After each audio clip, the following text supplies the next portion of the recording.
Դե ինչ, պատմություն կերտեցինք միասին և ես անկեղծ շատ հպարտ եմ, որ միասին աշխատել ենք, հպարտ եմ, որ այդ ծանր բաների մեջով միասին ենք անցել ու կյանքում իրար վրա որևիցե ձևով կասկած չենք ունեցել։ Նաև լավ բաների համար եմ հպարտ, որովհետև այն ճամփորդությունները, այն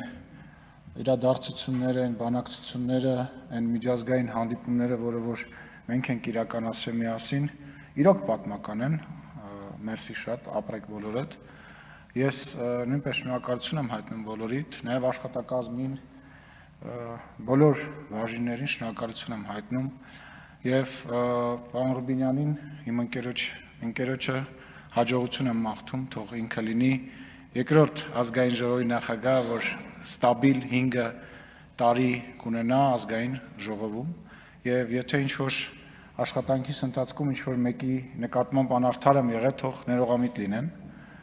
Դուք գիտեք, որ ես բոլորիդ սիրում եմ ու ինչքան կարևոր եք բոլորդ իմ համար եւ վերջում կեցե նահատակները եւ կեցե Հայաստանի Հանրապետությունը։